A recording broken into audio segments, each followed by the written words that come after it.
The fluorescent lights of JFK Airport buzzed overhead like a headache that wouldn't quit. Monica Rivera's shoes slapped against the polished linoleum as she power-walked past Gate 44, backpack bouncing against her spine. Her scrub stuck to her skin from the humid subway ride, and her ID badge still dangled from her collar. Boston. Seminar. Room 304. Just make it there alive, Monica.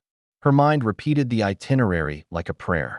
She hadn't slept in nearly 2 days, 36 hours on shift, 2 traumas, 1 baby born in an elevator, and 1 patient she couldn't save. She'd cried in the supply closet for 45 seconds. Then, wiped her face and kept going. Her boarding pass, barely glanced at, had been sent by the hospital's admin team. First-class ticket to the Boston conference. All she had to do was show up. But when she reached Gate 47 and the airline assistant smiled and waved her toward a private terminal, Monica didn't question it. The upgrade felt earned. Maybe. Someone finally saw how hard she worked. She stepped into the quiet, glass-walled lounge and was ushered down a short hallway. The terminal smelled of vanilla and cedarwood. A man in a sleek black suit opened a door. "Right this way, Ms. Rivera." Wait, Rivera? Did she fill in a form wrong? But she was too tired to argue. Her legs obeyed before her brain caught up. She stepped into the jet. Luxurious, white leather seats. Gold trim. No rows. Just space. The hum of money. The flight attendant smiled brightly. "Can I get you champagne while we finish boarding?" "Boarding?" Monica blinked. Sure. Water, actually. Just water." She dropped into a chair that felt like heaven and rubbed her eyes. "Okay, Monica. Just breathe. Boston in 2 hours. Then sleep for a decade." The door hissed closed. Then she heard it. Sparkles, if this story moved you, don't forget to subscribe for more emotionally powerful, true crime-inspired dramas where women fight back, reclaim their stories, and rise from the ashes. Speech balloon, tell us in the comments. What would you do if you had to choose between love and your legacy? Bell, turn on notifications so you never miss the next chapter of strength, betrayal, and redemption. Movie camera, because sometimes the greatest revenge is becoming exactly who they said you couldn't be. A voice. "I'm sorry. Who the hell are you?" Monica's head jerked up. Across from her stood a tall man in a navy coat and scarf, one eyebrow cocked, phone in hand. Early 40s. Clean-shaven jawline. Ice blue eyes that looked at her like she'd stepped into his penthouse without knocking. Monica stood. Her heart pounded. "I think I'm on the Boston flight." He frowned. "This jet is going to Paris." Silence. Monica stared. "Paris?" "Yes." He gestured at the closed door. "My jet. My crew. My." He paused, voice taut with irritation. "How did you get on here?" I was told Gate 47, she stammered, pulling out her email. Her hands shook. "The hospital booked it. I'm a nurse. They said a flight was arranged." He glanced at her badge and scoffed. "You're in the wrong place, Ms. Rivera." She laughed nervously. "Well, clearly. I mean, I'm not exactly jet-set material." He didn't laugh. The engine roared to life. "Oh my God," she whispered. "Can they stop the flight?" "No. We're cleared." The wheels began rolling. Panic flushed her skin. "Please. I have to go to Boston. I have a—" "You should have paid attention at check-in," he snapped. "This isn't a rideshare." Her eyes stung. "I didn't mean to sneak on. I swear, I'm not some grifter. I just haven't slept in 2 days. I thought." She looked around. The reality was sinking in.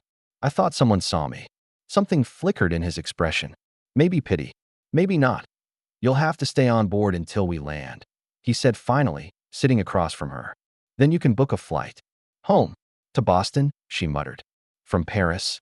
He ignored her. Silence settled like fog. The jet lifted into the clouds. Monica folded into herself, clutching the armrest, embarrassed, exhausted, and suddenly very aware that she was on a private jet with a man who had never flown commercial in his life. "Monica Rivera," he said after a long pause. "Nurse. Overworked. Underpaid. Confused airports with penthouses." She looked at him, tired of feeling humiliated. "And you are?" He stared out the window. "Ethan Holt." The name landed like a punch. Holt Industries. Tech Media. 1. Of Forbes' top 20 most eligible. Also, recently divorced from a supermodel. Monica gave a short laugh. "Of course you are." His gaze turned back to her. What does that mean? It means this is the most absurd day of my life, she replied. And I once pulled a toothbrush out of someone's lung. A pause. Then, unexpectedly, he smiled. Just slightly. The silence grew less sharp. Why Paris? She asked softly. He didn't answer at first. Then, to disappear. Monica nodded. I get that. They sat in that strange in-between. Two strangers who weren't supposed to meet. One running from a life too crowded. The other running from a life too empty. She leaned back, eyes heavy. Just wake me before we land, she murmured. Ethan watched her for a moment. I will. As the lights dimmed and the clouds rolled beneath them, Monica didn't know yet that this mistake would unravel every truth she thought she knew about power, love, and survival. But for now, all she knew was this. She was airborne, and nothing was going as planned. I'd fallen asleep. Not deeply, just enough for my neck to cramp and my mouth to dry out from breathing through it. I woke with a soft jolt, blinking against the cabin's ambient lighting. The flight attendant had dimmed everything to a gentle gold. The leather seat beside me was empty. Across the aisle, Ethan Holt was typing furiously on a laptop, back straight, face unreadable. His silence had weight, like a judge waiting for a confession. I sat up. My head throbbed, my stomach grumbled, and my embarrassment returned like a second skin. Sleep well? He asked without looking. I flinched. I didn't mean to. Pass out. You were exhausted. It was obvious. Dramatically so. I narrowed my eyes. What is that supposed to mean? It means, he said, still typing, that if you were trying to play the vulnerable girl lost on a billionaire's plane routine, you oversold it. I laughed, sharp, bitter. You seriously think I planned this? He finally looked at me. His eyes were like frozen water. You tell me. I leaned forward. You think I memorized your jet's itinerary? Got past airport security, bribed your staff, and fainted on cue just so I could what? Seduce you at 30,000 feet. He shut the laptop with a soft click. I've seen worse. My face flushed hot. I'm not interested in being your next headline. Good, he said, because I'm not interested in being your rescue fantasy. His words were precise, like scalpels, meant to cut. I stood. I didn't ask for this. I didn't want this. I had a conference in Boston about maternal triage procedures and a rented Sheraton bed waiting for me. Not this cabin. Not you. He studied me then, really looked at me. His gaze wasn't lustful. It was clinical, like I was a case he hadn't diagnosed yet. You said you're a nurse? ER, I replied. Elmhurst, Queens. You ever heard of it? A beat. That's the hospital that got crushed during the first wave. COVID. Yeah. I sat again. I was there. It didn't end when the cameras left. He didn't respond. Instead, he reached toward the center console and pressed a button. Would you like something to drink? He asked. I blinked. Is that an apology? It's hydration, he said flatly. Your lips are chapped. My jaw dropped. Wow. Thanks. The flight attendant returned. Still water? She asked me with a warm smile. I hesitated. Then, actually red wine. Dry? If we're doing this. She nodded and disappeared. Ethan arched an eyebrow. Doing what? Whatever this is. I gestured vaguely. Awkward billionaire hostage bonding session in the sky. He smirked. Barely. But it was there. You have guts. I shrugged. You called me dramatic earlier. Still true. We sipped in silence for a while. The wine was good. Velvety, rich, expensive enough to pay my rent twice. You know, I said. You could have had me escorted off before takeoff. I considered it. Why didn't you? He didn't answer right away. Instead, he looked out the window. Because I was curious. I tilted my head. About. He faced me again. His voice lowered. About why someone who clearly doesn't belong here didn't run when the doors started to close. I thought about that. The exhaustion. The fantasy. The ache of being overlooked for so long that the idea of being somewhere exquisite felt almost deserved. I think I just wanted to feel chosen, I said quietly. Even by accident. His expression shifted. Subtle. But something cracked. Turbulence. Struck. Not much, just a jolt, but enough to spill a few drops of wine onto my lap. I gasped and grabbed a napkin. Sorry. I muttered, blotting at the stain. You don't need to apologize, he said. It's not your fault. Funny. No one says that to nurses. We both held our glasses tighter as the turbulence lingered. The cabin lights flickered slightly. Outside, night was swallowing the sky. I don't like flying, I admitted. He glanced at me, surprised. But you got on a jet? I thought it was commercial, I said. And I was too tired to panic. He chuckled. It was faint, almost like he regretted the sound. You're something. You keep saying that like it's an insult. He set down his glass. It's not. There was a long pause. Then he said it. Have dinner with me. In Paris. My spine stiffened. Excuse me. One dinner. No. Expectations. No strings. I'll make sure your return flight to Boston is first class, tomorrow evening. I stared at him. Why? His eyes flickered with something. Loneliness? Boredom? Remorse? Because no one surprises me anymore. He said. And you surprised me. Silence expanded between us. You have that kind of power. You just offer dinner like a contract? I asked. He nodded. Always with terms. I looked out the window, the city lights of Paris faint in the distance now, glittering like spilled jewels. I'll think about it, I said. He didn't push. The jet descended as the wheels kissed the runway. I felt it. Not fear, not awe, but something else, the premonition. Whatever happened next, it wouldn't be simple. Paris wasn't real. That was the first thought I had as the car curved into a quiet cobblestone street lined with flickering gas. Lamps and balconies dripping with ivy. The restaurant sat on the rooftop of a limestone building older than any I'd ever seen. And yet, here I was, fresh out of scrubs and trauma shifts, standing in heels borrowed from Ethan Holt's personal assistant. This feels illegal, I murmured as we stepped into the elevator. Ethan's lips curved. Barely. If it were, I'd own the arresting agency. I rolled my eyes. Of course you would. The elevator doors opened onto candlelight. Real candles, hundreds of them, lined the path to our table, which sat beneath a pergola of climbing roses.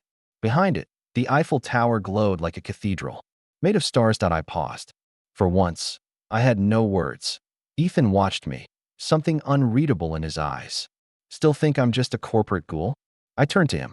You're trying very hard not to be. The waiter appeared with chilled rows and menus in cursive script. I could barely pronounce half of it. Ethan didn't open his. Trust me, not even a little. He smirked and ordered for both of us in flawless French. When the waiter left, silence settled in. Comfortable, not heavy. So, he began, I assume you Googled me by now. I lifted my wine, only to make sure you weren't on a watch list. And I sipped. Jury's still out. He laughed, soft, low, the kind of laugh that sounded like it hadn't been used in years. Then his eyes darkened slightly. My ex-wife, Serena, used to hate when I laughed like that. The mood shifted, subtly, but enough to make me sit up straighter. She said it reminded her that I had feelings I didn't show her. I let that sit between us before I asked, did you? He looked away. I used to, before I realized that everything vulnerable about me could be used as leverage. Is that what happened? He didn't answer directly. She left, took our daughter, said I wasn't present, that I was a stranger in glass offices and signed birthday cards. I studied him. Were you? He met my gaze. Yes, but I built the empire for them. I thought love was a receipt, that if you paid enough, it stayed. I felt that like a pin to the chest. I've seen that story, I said.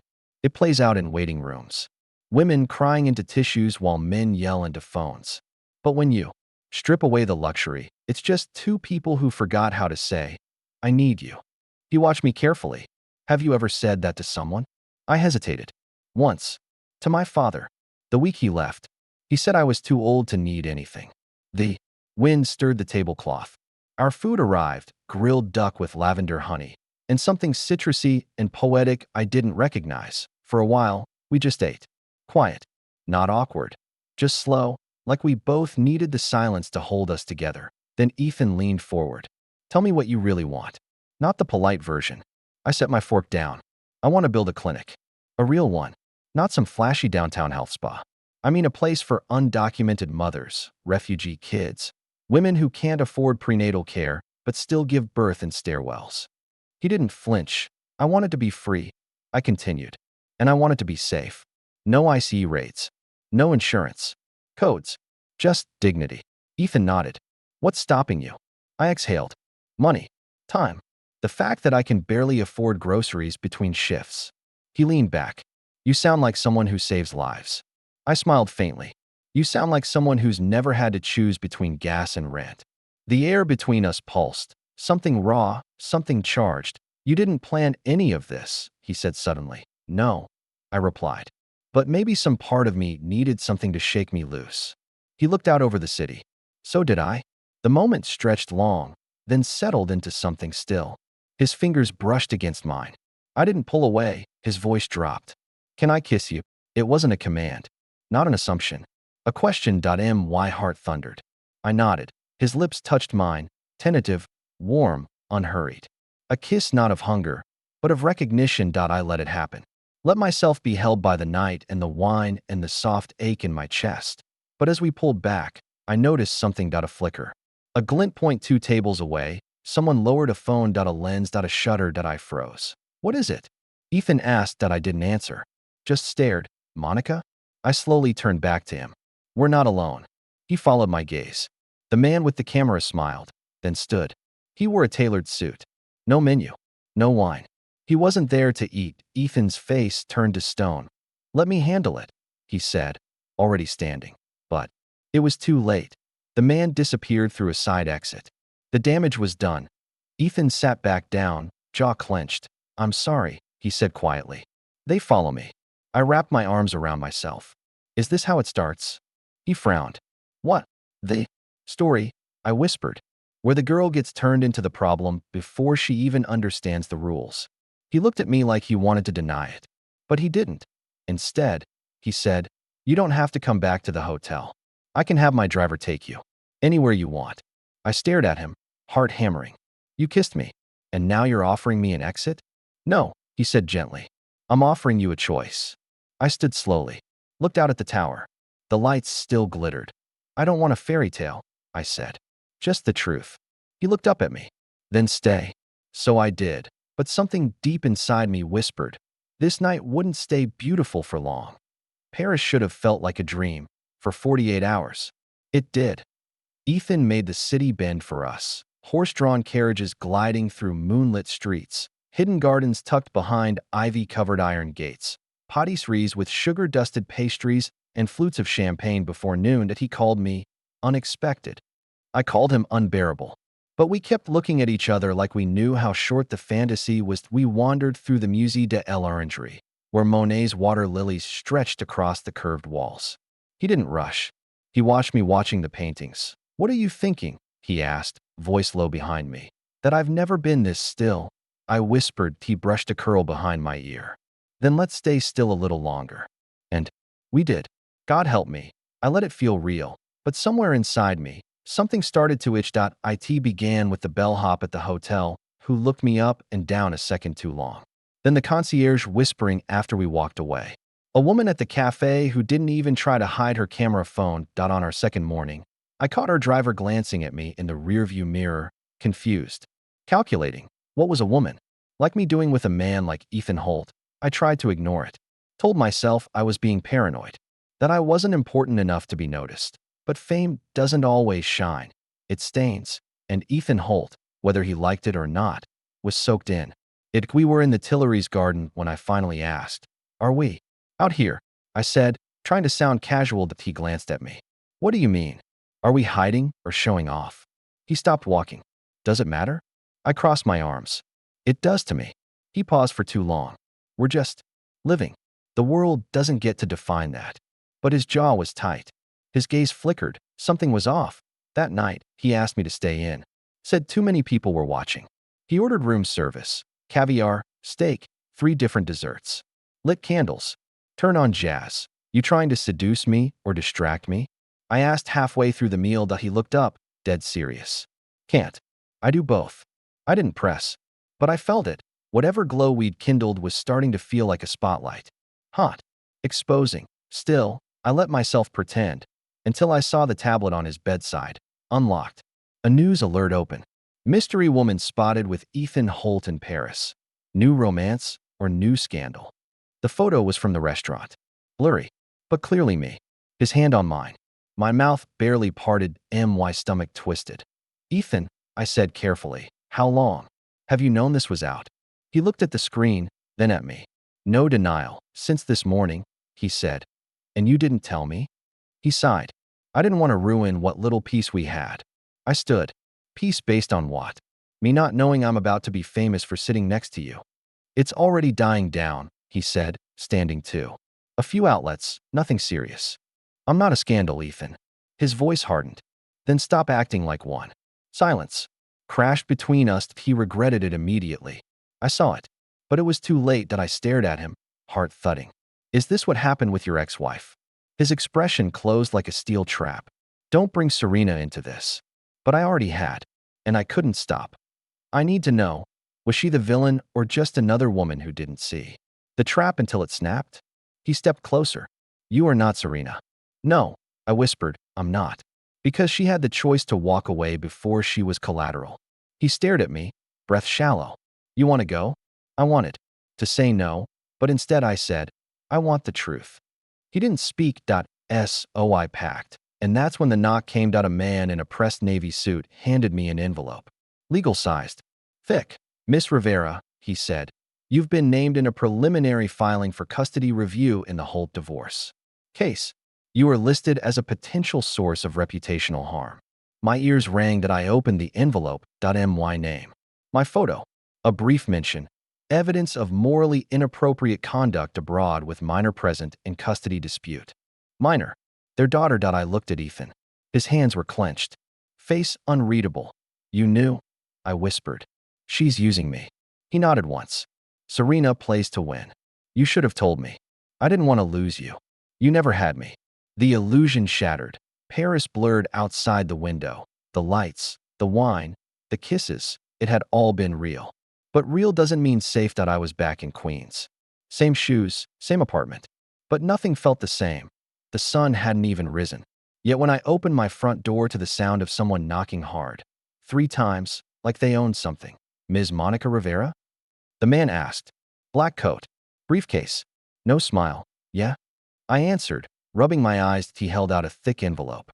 You've been served. I blinked. What? Witness subpoena. Manhattan Family Court. He handed it to me like it was a pizza delivery. You've been named in Holt versus Holt custody proceedings. My fingers trembled as I took the papers. I didn't do anything. He shrugged. Tell it to the lawyers. And just like that, he was gone. The next few hours unraveled everything. At work, my supervisor pulled me into her office, closed the blinds, and said, You're going to be placed on administrative leave until the media attention passes. Media? Attention? I asked. She turned her monitor toward me. My face stared back from the screen, cropped from that damn rooftop dinner in Paris. The headline screamed, Nurse or Mistress? Ethan Holt's new love in legal crossfire. The article described me as a mystery woman who may have compromised Holt's custody rights through an inappropriate romantic entanglement. It used words like reckless, manipulative, distraction. I choked on a laugh. I'm not even his girlfriend. I'm sorry, Monica, my supervisor said softly. It's protocol. Until this blows over. I packed up my locker. No patience. No shifts. No routine to lose myself in.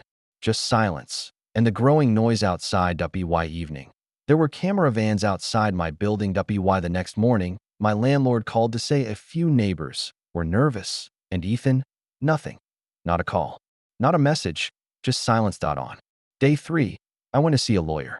She looked like she'd walked straight out of a courtroom drama. Sharp bob, sharp suit, sharper eyes. I'm not suing anyone, I said immediately. I just want to know if I'm protected. She skimmed the subpoena, clicked her pen. You're not. Yet. But I didn't do anything wrong. Doesn't matter. Your name is now a narrative. I frowned. A what? A pawn. A chess piece in a very ugly custody game. Serena Holt's legal team will frame you as a morally compromising influence. A reckless nurse who slept her way onto a private jet. Their goal is to make Ethan look unstable. I sank into the chair. They'll eat me alive. She nodded. Unless you fight back. I stared at her. How? You testify. You take control of your own narrative. You make sure the court sees you not as a rumor, but as a human being. One with a job, a record, a name that means something. But Ethan's legal team will not protect you, she said firmly. You're not the client. You're the collateral damage. My chest tightened. All this for a weekend I didn't even mean to be part of. Later that night, I tried calling. Him. Ethan. Voicemail that I texted. They're dragging me into it. I've lost my job. My name. I need to know what you're doing about it. Nothing. Not even the read receipt. The next morning, I sat in court. Long benches. Pale light. A woman in pearls stared at me like I'd brought in a disease. Serena Holt sat at the front with her legal team. A wall of tailored suits and cold stares. She didn't look at me, but she didn't have to. Ethan finally entered the courtroom. He looked like a man who hadn't slept in days. Jaw clenched, hands in pockets. Avoiding my eyes, the judge opened the hearing. Then Serena's lawyer stood. Your Honor, we submit that Ms. Monica Rivera, an ER nurse from Queens, poses reputational risk to the child's stability. We have photographic evidence of her involvement with Mr. Holt during critical proceedings, timelines that contradict sworn testimony of emotional distance. I stood. That's a lie. The judge raised a hand. Ms. Rivera, please wait until you are called. But I couldn't. Your Honor, I said, trembling. I am not a scandal. I'm a nurse. I save lives. I work 12-hour shifts, wipe blood off my shoes, and cry in storage closets. I didn't ask to be flown to Paris. I didn't know the man I met on that jet was in the middle of a custody war. But I know I did nothing wrong. And I won't let my name be used like a footnote in someone else's war. Silence. Even Serena blinked. The judge nodded slowly. Duly noted. Ms. Rivera, please return to your seat. You will have a formal chance to respond under oath. I sat. My hands were shaking, but I hadn't backed down. After the hearing, I waited outside, hoping. Ethan walked past me, briefcase in hand. That I stepped into his path. Say something. He looked at me. Hello. I didn't know how to protect you. My voice cracked. You could have started with calling me back. He swallowed hard. I'm sorry. Not enough. I turned and walked away before I cried. That night, I filed my own statement with the court. Not for him. For me. If they wanted my name in the story, then they were going to hear it from me. Unapologetic, unedited, and unafraid. Let the narrative begin again. But this time, I'd write it. Her building wasn't what I expected. No doorman. No marble lobby. Just brick, weathered red. Ivy crawling up the sides. That I stood on the sidewalk for 3 minutes before buzzing up. Not because I was nervous. Because I needed to be sure I wouldn't run. Serena Holt answered the door herself. No makeup. No jewelry. Just a plain gray sweater and dark jeans. She looked less like a socialite and more like a woman who'd finally stopped pretending to hold it all together. Monica, she said, as if she already knew I'd come. Coffee. I followed her in. The apartment was simple. Clean lines. Muted tones. No family photos. Only a watercolor of a little girl on the wall. Soft brushstrokes. Big eyes. Is that? Yes, she said before I could finish. My daughter. I painted it after Ethan missed her 3rd birthday. She handed me a mug and sat across from me. No small talk. So, she said, what do you want to know? I gripped the coffee, though I didn't drink. Why me? I asked. Why make me the villain? She tilted her head. I didn't. I stared at her. You dragged me into a custody battle. You had your lawyers name me in court. She didn't flinch. I had my lawyers anticipate the PR weapon Ethan would use. You were already on the board the second he flew you to Paris. I didn't even know him. I snapped. It was a mistake. A gate mistake. I wasn't supposed to be on that jet, but you stayed, she said quietly. Didn't you? I opened my mouth. Closed it. Yes, I said finally. I stayed. She nodded. So did I? So did 2 others before me. My heart thudded. What do you mean? Serena set her coffee down and stood. Walked to a drawer. Pulled out a small black flash drive. She held it in her palm like it weighed more than it should. I wasn't his first wife, she said. But I was the first one to fight back. I frowned. What's on that? Files, she said. Depositions, sealed settlements, NDAs. Women whose names you'll never read. One was 19. Another was a personal assistant. They all started the same way. Unexpected. Different. The one who made him feel human again. I swallowed. And then they disappeared. She said. One tried to go public. She woke up to eviction notices, credit card fraud, and a cease and desist from a firm she never hired. She handed me the flash drive. You're the first one to be dumb enough to go to court, she added. That's not fair, I said, quieter than I meant to. No, she said. But it's true. We sat in silence. Finally, I asked, "Why give me this?" "Because I saw how you looked at him," she said. "Like I used to. Like he hung the moon, but forgot to tell you where the shadows would fall." I looked at the drive in my hand. "Will it help your custody case?" "Yes," she said. "But it could also destroy him." "You still care about him?" She shook her head. "I care about telling the truth. That's what being a mother does. You start telling the truth, even when it hurts." I nodded slowly. "That's why I testified. You thought you were the first woman to speak against him." I laughed bitterly. "I thought I was brave." "You were," she said. "You are. But don't mistake being first for being alone." I finally took a sip of the coffee. It had gone cold. "You still paint?" I asked, gesturing to the watercolor. "Sometimes," she said. "Mostly when I need to remind myself that beauty can come from mess." I stood, slipped the flash drive into my coat pocket. "Thank you." "Don't thank me," she said. "Use it." Back home, I sat at my desk and stared at the USB for a long time before plugging it in. Folders, names, dates, confidential memos, buried inside, a timeline of Ethan's manipulation, altered visitation reports, untraceable wire transfers, confidential, settlements with women who had been erased before they ever existed publicly. There was one video, grainy, low quality. Ethan's voice, unmistakable, saying, "If she talks, we bury her." Not literally, just financially. I leaned back, while rising in my throat that I wasn't a scandal, I was a pattern. I opened my laptop. Began drafting a statement to the court. A new affidavit. Not for revenge. Not for Ethan, for the women before me. And the daughter after my name wasn't a footnote anymore. It was a headline. And this time, I'd be the one writing it. The courthouse smelled like bleach and dread. I sat outside the courtroom doors, knees pressed together, palms slick with sweat.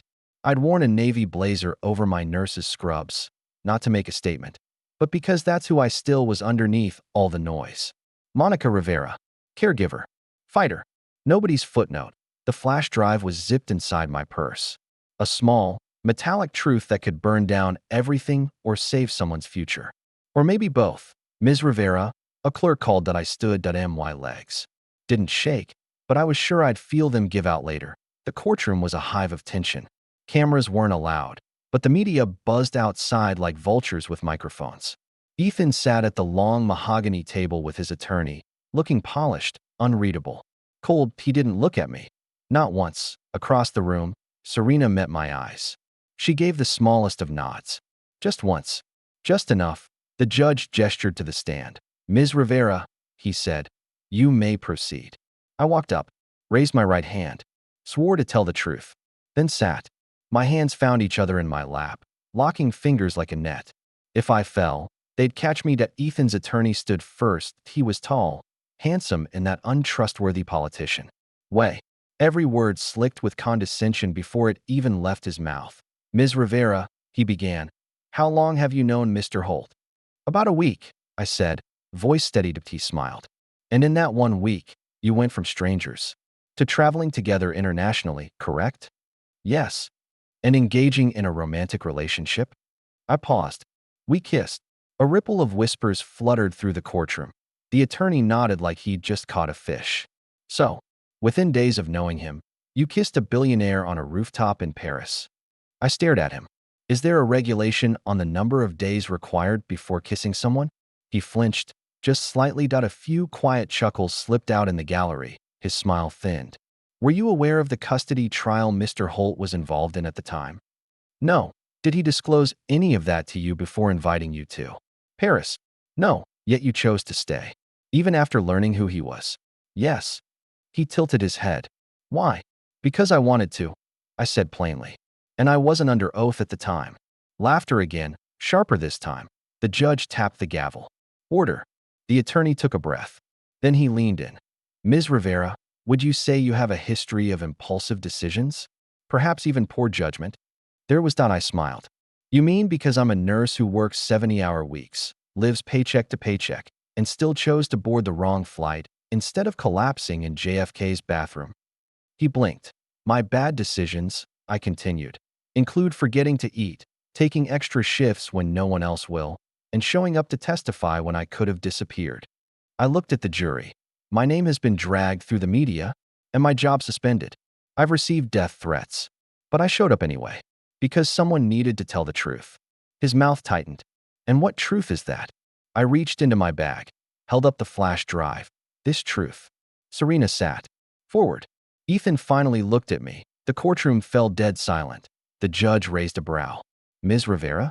This flash drive contains files, recordings, and documentation of Mr. Holt's misconduct, sealed settlements, financial intimidation, falsified, visitation logs, including one quote of Mr. Holt saying he would, quote, bury a woman if she talked. The attorney shouted, "Objection! This is hearsay." The judge overrode him. "The witness is offering physical evidence. We will review it in chambers." I set the drive on the table beside me. "I'm not here to ruin Ethan," I said quietly. "I'm here to survive him." 2 hours passed in a holding room. No one spoke to me. No one offered water. I sat still, watching the sunlight crawl across the floor. Finally, the door opened. Serena stepped in. "Alone. They're admitting the drive," she said. "Partial custody awarded." He lied under oath. I nodded. "Good." She looked at me. "It's not over, you know. For you." "I know." "A beat." "I told the truth," I added. "Even if it costs me everything." Her voice was gentler than I expected. "Then it won't be the end. It'll be the start." Outside, Ethan waited near the stairwell that I didn't want to stop. But I did it. He looked exhausted. Older. A man who'd built walls so high he forgot what they were guarding. "You had that the whole time?" he asked. "Yes." "You used it." "I told you I would." He stared at the floor. "I never meant to hurt you." "You didn't," I said. "You erased me." "That's worse." He swallowed. "Do you hate me?" "No," I said. "But I won't be part of your story anymore." I walked away before he could say anything else. 3 days later, I sat in my doctor's office. Fluorescent lights again. A smell like rubbing alcohol and distant dread. She smiled gently. "Congratulations, Monica. You're about 8 weeks along." I blinked. "What?" "Pregnant," she said. "You're going to be a mother." The words didn't land right away. Not until I stepped out into the parking lot. Pregnant. Pregnant. With Ethan Holt's child. That I sat in the car and stared out at the street. My hands rested against my stomach. The courtroom wasn't the end. It was the middle. And something new, raw, terrifying, beautiful, was just beginning. The town didn't even have a stoplight. That was part of the charm. Or maybe the camouflage. 3 months after the court hearing, I moved into a little one-bedroom rental above a bakery in upstate New York. No one recognized me here. No whispers. No headlines. Just the smell of fresh bread at dawn and the sound of my son's soft breath at night. That I named him Mateo. Mateo James Rivera. Rivera, for me. James, for the nurse who mentored me through my first year and died during the pandemic. Mateo, for strength, because this boy would grow up with fire in his blood and a mother who never wanted to be famous, just free. The women's clinic was a narrow building tucked between a laundromat and a thrift shop. Bare bones, underfunded, but honest. The first time I walked through its doors, a teenage girl was crying in the hallway while her older sister argued about forms in Spanish. The front desk worker looked overwhelmed. That I stepped in without being asked. Took the clipboard. Explained. Translated. Sat beside the girl and held her hand. That was my interview. I was offered a job on the spot. The paycheck was humble, but the peace? Immeasurable. At night, I'd rock Mateo by the window, watching the stars blink awake above the cornfields. I told him stories, not fairy tales. Truths, that the world can be cruel. That love doesn't always look like a promise. That women are not weak for crying. That surviving something doesn't mean you failed. He'd stare up at me like he understood. Sometimes, I believed he did. The press tried to find me twice. Once through a fake, patient inquiry. Once by calling the clinic directly. I hung up. Both times, the woman I'd been in that courtroom, the one holding truth in a flash drive, was still inside me. But now she was a mother. She knew how to choose battles and peace. Until one morning, I opened my mailbox and found a letter. No return address. No signature. Just 4 words in Ethan's handwriting. "I want to meet him." I froze. I hadn't seen him since the courthouse. I stared at the envelope, heart thudding, palms slick. Then I turned it over and read the back. No press. No lawyers. Just me. 1 hour. I stood at my kitchen counter for what felt like an hour. Mateo babbling on the floor with a wooden spoon, blissfully unaware that the man asking to meet him had once turned his mother into a scandal. I folded the letter, placed it in a drawer, let it sit for 3 days. On the fourth, I wrote back. 1 hour. Public park. You bring nothing. I bring him. You follow my lead. He showed up on time, not in a limo, not in a tailored suit, just jeans, a wool coat, and a look I didn't recognize. He stood under the oak tree in the far corner of the park, the one with the wooden bench and the carved initials. When I approached, Mateo in my arms, Ethan's face crumpled.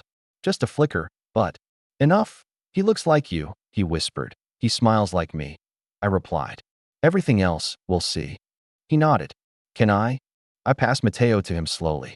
Watched as he held his son for the first time. Mateo reached up and touched his face like he was another mobile above the crib. Curious. Undecided. He's healthy, I said. Curious. Loves music. Hates peas. Ethan chuckled. So did I. We sat on the bench. I let the silence work its way in. I didn't come to make a claim, he said. I just wanted to see him. To know something good came out of everything. I looked at him. You don't get to claim goodness just by showing up. I know, he said, but I'm here. That has to count for something. I studied him. It does, but it doesn't erase what came before. He handed Mateo back to me. I don't want to be your enemy. You're not, I said, but you're also not the center of this story anymore. His eyes watered, and for once, I didn't doubt it. Thank you, he whispered. That I stood. 1 hour's up. He nodded. Didn't argue. Just watched us walk away. 2 weeks later, a letter arrived from a young nurse in Chicago. She wrote, I saw your story. I left my abusive residency because of you. I applied for a women's health fellowship. Thank you for speaking when so many stay silent. Another came from a lawyer in Arizona, then a college student in New Jersey, then a mother in South Dakota. Somehow, my silence had become a signal. Somehow, my refusal to vanish had lit a path. I didn't post about it, didn't sign a book deal, didn't give an interview, but every time someone wrote to say, because of you, I knew. Maybe I didn't want to be a symbol, but maybe I already was, and maybe that was enough. The letter came by courier this time. Cream-colored envelope, embossed seal, a single line printed beneath the Holt Industries logo, settlement and confidentiality proposal. I didn't open it right away. I knew what it was. The final chess move. The cleanup after the scandal. The offer to buy my silence like a broken lease. That evening, I waited until Mateo was asleep, his tiny fists curled on either side of his head, his chest rising steady against the quiet. Then I lit a single candle, sat at the kitchen table, and opened it. Inside, a check. 7 figures. An NDA. 12 pages. And one sentence bolded near the top. In exchange for financial compensation, Ms. Monica Rivera agrees to refrain from any public or private disclosure regarding the nature of her relationship with Mr. Ethan Holt and the paternity of their son, Mateo Rivera. My hands didn't shake. Not this time. I didn't call Ethan. I walked into his Manhattan office the next morning. I wore no makeup. A plain black coat. Hair tied back. Not the version of me they used in headlines. Just Monica. The woman who once boarded the wrong jet and ended up in the right fight. His assistant froze when I entered. Do you have an appointment?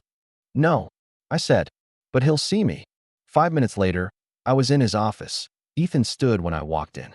Still polished, still composed, but his eyes had learned humility. Finally, you got it, he said quietly. The offer. I did. He waited. And I sat across from him, placed the check on his desk, and slid it back toward him like it was trash. I'm not for sale, I said, his jaw clenched. Monica, don't, I said sharply. Don't try to dress this up as concern. This isn't for me or Mateo. This is about erasing risk. He sighed. I was trying to protect yourself. I cut in. I know. A pause then. I reached into my bag and pulled out a thin folder. I slid that across the desk instead. He opened it. Read the first line. Blinked. A clinic? He asked. Yeah, I said. In East Harlem. Rent negotiated. Staff ready. Paperwork in motion. He flipped through it. You want me to fund this? No, I said. I want you to do something meaningful with your money for once. His eyes met mine. And if I don't, then I go public, I said. Calm. Even. Not with scandal. With receipts. With the flash drive. With the names of the women who came before me. You won't recover from that, Ethan. Not as a businessman. Not as a father. Silence. Heavy. You'd really destroy me? He asked that I leaned in. You already tried to destroy me. I'm just responding differently. He stared at the folder. At the clinic budget. The floor plans. A note scribbled in my handwriting. A place for women who never get to ask for help. How do I know you won't come after me later? He asked. You don't, I said. But I'm not interested in revenge. I'm interested in legacy. And this, I tapped the folder, is what I wanted before you ever looked at me like I was someone you could use. He studied me. Then slowly, he nodded. I'll fund it, he said. But no gag order. No strings. No gag order, I confirmed. No strings. He looked like something in him cracked open. Finally, you really never wanted anything else? He asked. I wanted to matter, I said. I just had to stop thinking I needed your name to do it. I stood. He signed the agreement before I reached the door. Outside, I didn't cry that I walked back into the cold New York wind with something better than closure, that I walked away with a future I built from the ashes of every lie I was supposed to swallow. This wasn't revenge, it was reclamation. The tarmac was quiet, except for the hum of the engines and the soft voice of the attendant greeting us. Dr. Rivera, welcome aboard. It still caught me off guard, being called that. Not Ms. Rivera. Not Monica, the scandal. Not the nurse who boarded the wrong jet. But doctor, director, founder, mother. Did I turn to Mateo, now 7 years old, and handed him his tiny backpack with the cartoon patches he insisted on sewing himself. You ready? I asked. That he grinned, missing one front tooth. Is there juice on the plane? Orange and apple, I promised. And probably a cookie if you behave. He gave me a solemn nod and walked up the steps, his little feet tapping confidently up the ramp. I followed. Inside, it was quiet elegance. Nothing like the sterile white and gold of Ethan's jet years ago. This was ours. Warm wood, soft gray seats, plush blankets folded neatly. Purpose without the performance.my logo, the phoenix wrapped around a stethoscope, was stitched onto the headrest covers. The Rivera Initiative, what began in a courtroom, had become a global foundation. 5 clinics, 2 shelters, and now, the first International Women's Health Summit in Geneva. I took my seat beside Mateo and fastened his belt. He was staring out the window, fascinated by the luggage carts and blinking lights. Mom? Yes, baby. He turned to me. Did you fly a lot before me? I paused. Once. But I didn't understand it then. It wasn't mine. He nodded like he understood. He always seemed to understand more than his age should allow. As the engines roared to life, my fingers tightened briefly on the armrest. The last time I boarded a private jet, I'd been sleep-deprived, disoriented, and wearing hospital scrubs. I'd stumbled into a stranger's life and, for a few days, pretended I could belong there. But Paris hadn't been the dream. It had been the distraction. A beautiful lie with silk sheets and candlelit dinners, hiding a power imbalance so thick. I mistook it for intimacy. It had taken losing everything. My job, my name, my sense of safety, to remember who I was before the headlines and heartbreak. Now, I flew because I chose to. Now, I took up space because I built it. Somewhere over the Atlantic, after Mateo drifted off with his head on my lap, I pulled out my tablet. There were 3 emails waiting. Point 1 from the UN Women's Council confirming my keynote slot. 1 from a clinic in Kenya requesting partnership. And 1, unread for days, from Ethan, subject line, Mateo's birthday. I stared at it, then opened it. Happy 7th to the boy who changed me more than I ever changed him. Thank you for raising him with grace. If he ever asks about me, I'll answer. I'll be the truth, not the myth. I didn't reply, but I didn't delete it either. Some stories don't need sequels. The plane dipped slightly as we crossed into European airspace. I glanced at Mateo again, his chest rising and falling peacefully. He didn't know the full story yet. One day, I'd tell him, when he was old enough to understand not just the facts, but the quiet strength it took to walk away from the man who gave him life, but not legacy, and how I built one instead. How I turned courtroom humiliation into medical reform. How I took the worst moment of my life and midwifed it into purpose. The summit, I would speak about access, trauma-informed care, and maternal mortality. But more than that, I'd speak about rebuilding, about how power doesn't always roar. Sometimes it's a whisper, a refusal, A door closed softly, a name spoken clearly without apology that I'd stand on that stage not as someone who was rescued, but as someone who rescued herself. The intercom chimed. Ladies and gentlemen, we'll be landing in Geneva shortly. Local time is 7:42 a.m. Please prepare for descent. I adjusted Mateo's blanket and looked out the window as clouds peeled away and the mountains appeared like marble giants in the morning light. My breath caught. Not because of fear. Because of peace that I hadn't chased this life. I had chosen it, piece by piece, fight by fight, promise by promise. As the wheels touched down, I felt it. Not adrenaline, not anxiety. Something gentler, sovereignty. I'd been a nurse, a scapegoat, a headline, a witness, a mother. Now, I was a leader, and this time, when I walked down the steps of the plane, it would be under my own name, on my own terms, with my own son holding my hand. Paris had once felt like a fairy tale, but this was the ending I wrote myself, and it was real.